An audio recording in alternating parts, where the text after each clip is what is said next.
nicaragüense tiene derecho a estar informado. Ahora, el podcast noticioso que te cuenta la realidad del país. Noticias, entrevistas, debates y lo más viral. Te lo contamos ahora. Bienvenidos al podcast de Artículo 66, les saluda Wilmer Benavides. Marlene Balmaceda nos presenta un vistazo de los titulares que han marcado este día. Funcionario iraní acusado de participar en acto terrorista ofrece protección a Ortega. Abusos a la libertad de prensa se duplicaron durante el año electoral en Nicaragua. Diario inglés estima que unas 10.000 a 30.000 personas fallecieron por COVID-19 en Nicaragua. En El Pulso analizamos las perspectivas económicas para Nicaragua en medio del aislamiento mundial, sanciones y los nuevos acercamientos con China e Irán. Iniciamos el podcast ahora correspondiente a este jueves 13 de enero de 2022. Las 5 del día. Las noticias más importantes. El Observatorio de Derechos Humanos Human Rights Watch presentó un informe titulado Nicaragua Eventos de 2021, en el que explica cómo Daniel Ortega desmanteló los controles institucionales al poder presidencial, con lo que logró su cuarta reelección consecutiva. El organismo registró las severas violaciones a la libertad de expresión, de prensa, de asociación y la evidente discriminación política. Además de documentar cómo Ortega se atornilló en la presidencia de la República en medio del desconocimiento internacional, el informe también denuncia los atropellos en contra de los presos políticos. Durante el 2021 se cometieron graves restricciones a la libertad de prensa, casi el doble de lo observado en el año 2020, confirma el reciente informe elaborado por el diario La Prensa. El medio de comunicación señala que en el año electoral se registraron 702 incidentes de abuso del poder estatal, una cifra similar a lo sucedido en el año 2018. El 90% de los casos de agresión lo ejecutaron más de 600 agentes estatales, y según las víctimas, en muchos participaron agentes paraestatales, quienes tienen una coordinación evidente y gozan de la protección del régimen. Además de las agresiones en el 2021, también se registró la persecución judicial y los allanamientos ilegales en contra de los medios de comunicación y periodistas independientes. Mohsen Rezai, el funcionario iraní señalado de participar en un acto terrorista contra la comunidad judía en Argentina, cometido en 1994, aún se encuentra en Managua y le ofreció una virtual protección a Daniel Ortega ante las supuestas amenazas de Estados Unidos. La pareja en el poder, Daniel Ortega y Rosario Murillo, desestimó las críticas de Argentina e Israel y decidió presentar en televisión abierta su cercanía con Rezai, quien funge como vicepresidente de Asuntos Económicos de Irán. En la reunión, el supuesto terrorista se hizo acompañar de una delegación de al menos 6 funcionarios de su país. El miércoles 12 de enero, el régimen informó que ambos países aprobaron un acuerdo de cooperación que abarcaría temas científicos y educativos, entre otros, en el cual aún se trabaja y del que se desconocen los detalles. Escuchemos las palabras de Rezai durante su encuentro con Ortega y Murillo, en la que también asistieron los sancionados Laureano Ortega Murillo y el ministro de Hacienda Iván Acosta. Cuando nos dimos cuenta que Estados Unidos ha empezado una amenaza contra ustedes, sentimos una obligación nuestra venir aquí y declarar que Irán está con Nicaragua y Irán está junto a Nicaragua. Los buenos amigos tienen que acompañarse uno al otro en condiciones como estas. Nosotros hemos venido aquí para decir a usted, señor presidente, señora vicepresidenta, al pueblo de Nicaragua, que el pueblo y el gobierno de Irán está con ustedes y estamos juntos en este camino. En todas las reuniones que tuve con los compañeros, autoridades de su gobierno, les ratifiqué que nosotros tenemos toda la disposición de colaborar y cooperar para que podamos vencer al imperialismo norteamericano. Y eso es nuestro deber como hermanos, es nuestra obligación como hermanos venir y cooperar juntos. es nuestra obligación, nosotros lo consideramos nuestra obligación estar aquí con ustedes. Y no tenemos ninguna duda que ustedes, como siempre, vencerán. La Organización de Estados Americanos, a través del Comisionado para el Monitoreo y el Antisemitismo, Fernando Lottenberg, le reclamó al régimen de Nicaragua que, como país miembro de la Interpol, advierta que Rezai está en el país y le active la alerta roja para ser capturado. El secretario general de la OEA, Luis Almagro, compartió el pronunciamiento del comisionado por ser un recuerdo de la deuda de Irán con las víctimas del atentado. Por su parte, Argentina responsabilizó a la Interpol por la captura del señalado y justificó a su embajador en Managua, quien participó en el acto de investidura del gobierno junto con el iraní. Esto dijo la portavoz de la presidencia argentina, Gabriela Cerruti. Los servicios de inteligencia de la Argentina no tienen injerencia en lo que sucede en Nicaragua, entonces era difícil de prever o de saber que esta situación iba a suceder. El embajador Capitanich fue la única representación del gobierno argentino, a pesar de que algunos medios habían hablado varios días de altos funcionarios y una alta representación, fue la única representación del gobierno argentino y no conocía la cara de esta persona, no estuvo en la misma habitación, no sabía que había sido invitado y efectivamente, como todos ustedes, se enteró al día siguiente por la publicación de algunos diarios. La Cancillería ya se expidió sobre el tema, repudió la presencia en el acto, recordó que hay una alerta internacional de Interpol. En cualquier caso habría que preguntarle a Interpol por qué no sabía que iba a estar ahí o por qué no llevó adelante la detención que tenía que llevar adelante. Entendemos que correspondía más a Interpol que a los servicios de inteligencia de la Argentina resolver esa situación. Nicaragua pudo alcanzar hasta 30.000 muertes por COVID-19, reveló el artículo publicado por el medio británico The Economist y titulado El verdadero número de muertos por la pandemia. El diario estima que la tasa de decesos pudo ser 137 veces mayor a la reportada por el Ministerio de Salud MINSA, y detalla que en el país hubo entre 10.000 y 30.000 decesos, una cifra muy por encima a los 218 fallecidos que asume el Estado. The Economist utilizó la metodología del exceso de mortalidad para ofrecer ese cálculo, revelando que a nivel mundial hubo más muertes por COVID-19 que los admitidos oficialmente. Países como Nicaragua, Sudán del Sur, China, Burundi, Tanzania y otros cuentan con un alto subregistro. El Pulso. Le medimos el ritmo a la realidad.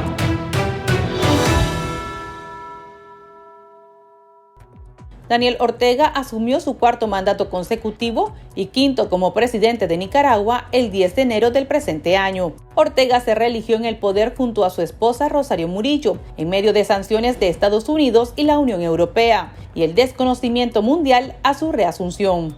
Ante este panorama, ¿qué le espera a Nicaragua en materia económica para este 2022? Conversamos al respecto con el abogado y economista Marco Aurelio Peña.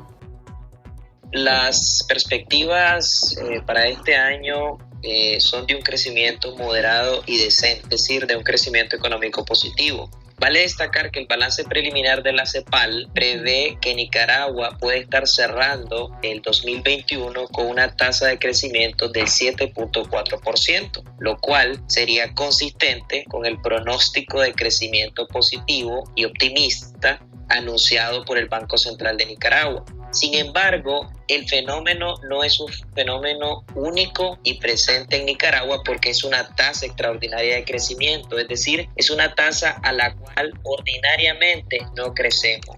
Entonces, la misma CEPAL, como es un fenómeno regional de América Latina por el efecto rebote, la recuperación de las economías más dinámicas del mundo, la reanimación de los mercados internacionales y la reactivación de las exportaciones por parte de los países que dependen de la exportación de materias primas, como es el caso de muchos países latinoamericanos, entonces hay un efecto rebote y eso se refleja en sus tasas de crecimiento, ya que había una demanda reprimida de casi 2 años. Así como Nicaragua cierra 2021 con 7.4 según la CEPAL, Honduras está cerrando con 9 según la misma fuente. El Salvador estaría cerrando con 10 y Panamá estaría superando el 12%. El pronóstico, según las fuentes, por ejemplo, la CEPAL y el FMI, para América Latina en el 2022 sería de desaceleración económica y el FMI había previsto apenas para la región un crecimiento promedio de 3.5%. El Banco Mundial es mucho más optimista y hace énfasis en las remesas monetarias y el crecimiento promedio regional sería de 4.7%. Y el FMI dice 3.5, tomando en cuenta que había previsto para 2021 un crecimiento económico promedio para la región por encima de 6%. Por eso hay una desaceleración. Para el Banco Mundial, Nicaragua podría crecer en este año, podría conseguir una tasa por encima del 3%. Sin embargo, no es así para la CEPAL. La CEPAL estima que Nicaragua apenas este año 2022 podría alcanzar 1.8% apenas. ¿Cuáles son los retos particulares analizando un poco la situación concreta de Nicaragua? Se empieza el año con un gobierno con fuertes tensiones con la comunidad internacional, es decir, con una enorme mayoría de la comunidad internacional, prácticamente todo el hemisferio occidental, Canadá, Estados Unidos, muchos países de América Latina, o la mayoría, la abrumadora mayoría de América Latina, la Unión Europea, Reino Unido, Suiza, entre otros. ¿Y qué pasa? En ese grupo de países hay muchos países que tradicionalmente habían venido siendo cooperantes con Nicaragua y que habían relaciones políticas adecuadas. Al no tener relaciones políticas adecuadas con estos países y han sido cooperantes y han sido países amigos, pones en riesgo tus relaciones económicas bilaterales y multilaterales. Es decir, tarde o temprano una cosa termina incidiendo de manera negativa en la otra, tomando en cuenta que Nicaragua es un país altamente dependiente de la cooperación internacional y del sector externo. Entonces eso sigue generando desconfianza, incertidumbre e inseguridad.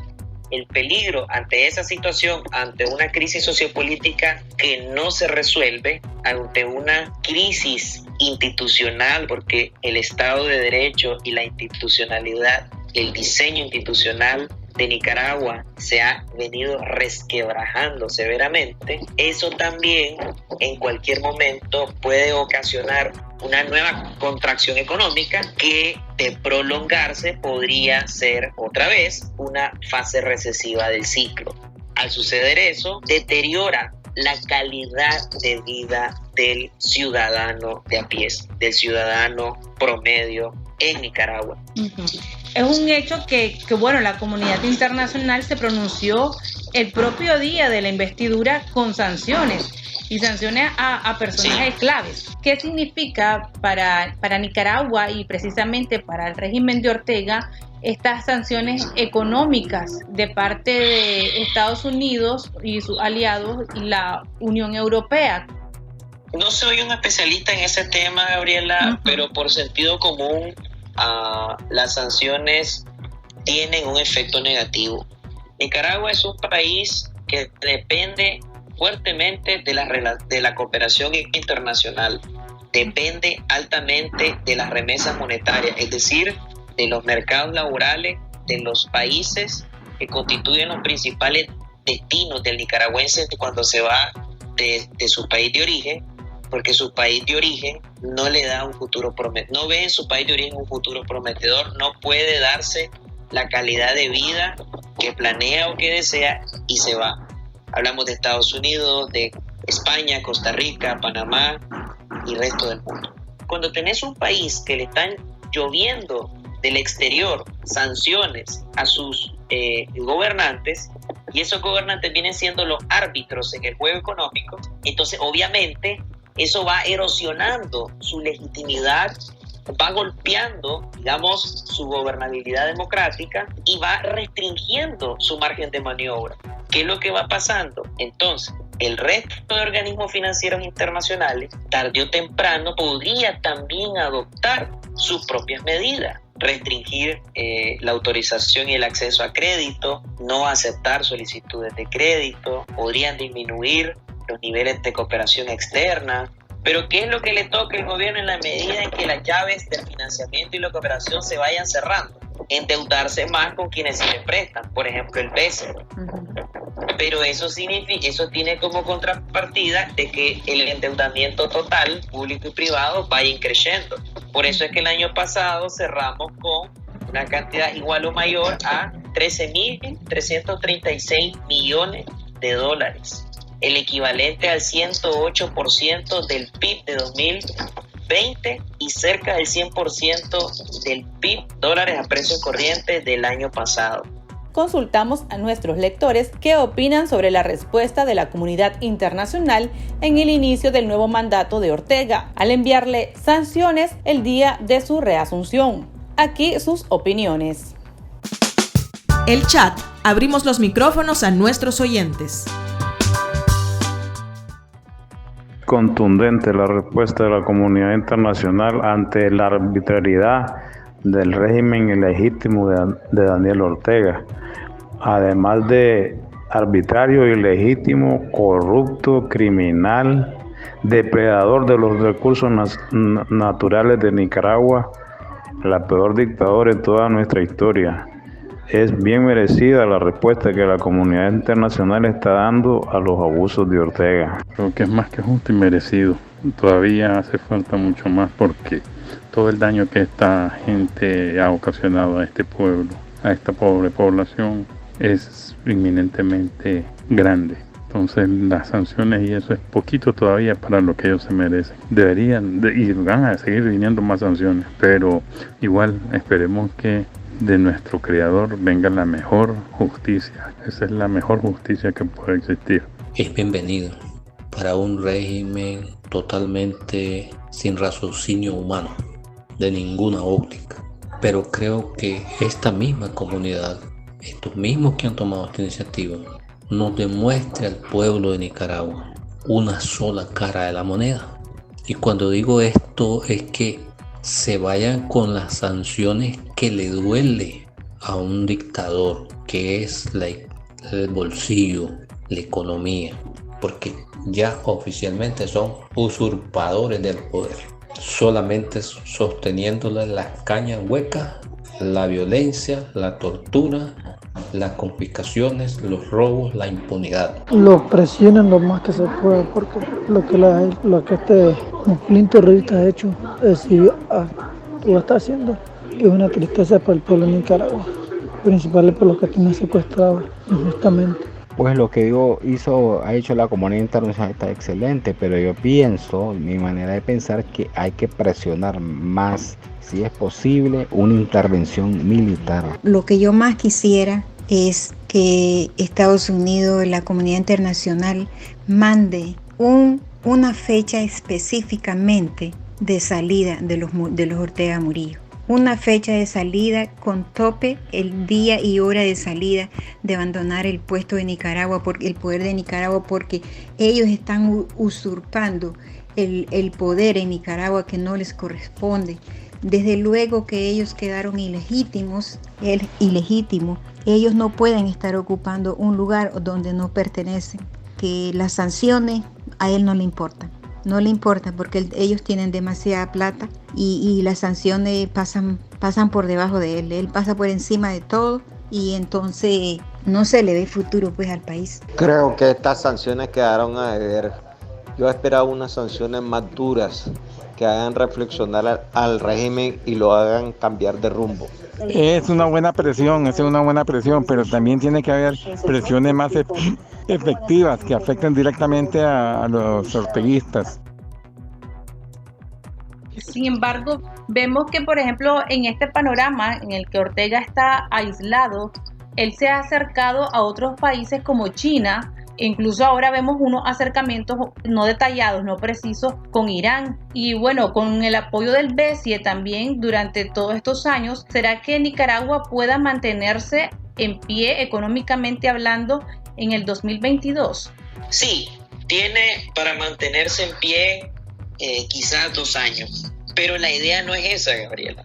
Nosotros, los nicaragüenses, no tenemos por qué estar condenados a mantenernos en pie, apenas en pie. O sea, la ciudadanía nicaragüense no tiene por qué estar condenada a vivir permanentemente en crisis mientras el mundo avanza vertiginosamente, y vaya que muchos países avanzan. Solo para ponerte un ejemplo, recordarte que Panamá desde hace mucho tiempo viene alcanzando tasas de crecimiento entre el 7 y el 8%, y con este rebote está superando una tasa del 12%.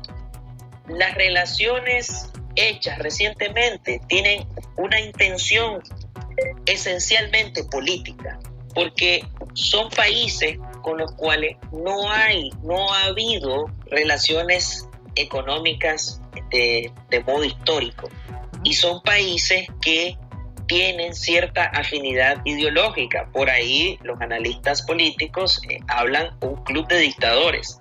Entonces, como Rusia y China continental se disputan este liderazgo con Estados Unidos, entonces por ahí hay una decisión política, por un tema de buscar legitimidad, aliado y sobrevivencia, y la conservación y la preservación del poder político. Y en el corto plazo, no creo que China continental sustituya a China-Taiwán, porque la relación con China-Taiwán ya era una relación madura de 30 años. Lo de China continental podría verse en el mediano y largo plazo. Por ahí, ¿qué es lo que estará pensando el gobierno de Nicaragua? En retomar el proyecto del Gran Canal Interoceánico, esto en signos de interrogación. Un canal seco que una el Atlántico o el Caribe con el Pacífico, no lo sabemos todavía. Lo que sí se ha anunciado es el sumarse a esta gran iniciativa o este megaproyecto chino de la Ruta de la Seda. Pero hasta el momento la Ruta de la Seda tiene su principal emporio en un tramo euroasiático, es decir, entre Europa y Asia. ¿Qué posibilidades habría con los demás países exceptuando China? Con Venezuela, ya los tiempos de las vacas gordas, de la cooperación millonaria que se recibía, no es posible. Venezuela está en una fase depresiva en su economía desde hace mucho tiempo y también tiene una enorme crisis política e institucional.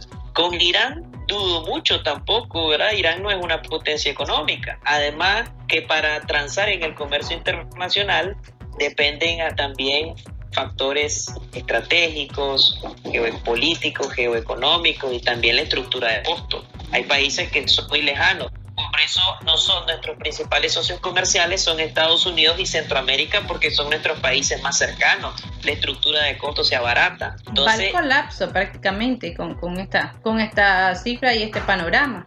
Por eso, exactamente. Es decir, al final no hay una guerra como en la década de los 80, no se está utilizando un PIB para financiar guerra, pero es un país que caminaría lento, como a paso de tortuga. Es decir, mientras otros dan saltos como de conejo, Nicaragua va lento con sus conflictos, con sus sistemas autoritarios, con funcionarios sancionados, digamos una especie, dicen los analistas políticos, de cubanización o venezuelización. Y Cuba y Venezuela ya sabemos cómo están, es decir, son países que se han rezagado. Creo que en Nicaragua se está registrando una tasa de inflación superior al 6%. Y la previsión es que podría llegar hasta el 7.1%, o podría ser que no. Es una inflación, sigue siendo una inflación moderada, pero ha habido aumento de la inflación. Y eso se siente porque por 2 años los salarios mínimos se mantuvieron congelados y los salarios reales tampoco han tenido un incremento importante. Por tanto, el nicaragüense compra menos con la misma cantidad de dinero que lo que compraba antes. Bueno, muchas gracias, Marco Aurelio, muy amable. A la orden. Para estar al tanto del acontecer nacional y conocer las voces calificadas sobre la realidad nacional, ahora el podcast informativo sobre Nicaragua.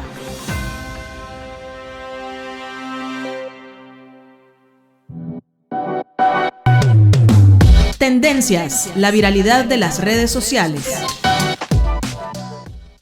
Un estudiante universitario falleció de un aparente infarto al miocardio cuando defendía su monografía la tarde del miércoles 12 de enero. Según medios nacionales, el joven Jairo Moisés Sequeira Quintanilla, de 24 años, se encontraba frente al jurado exponiendo su trabajo final para lograr su título de licenciado en diseño gráfico de la Universidad Politécnica de Nicaragua, cuando comenzó a convulsionar y cayó al suelo.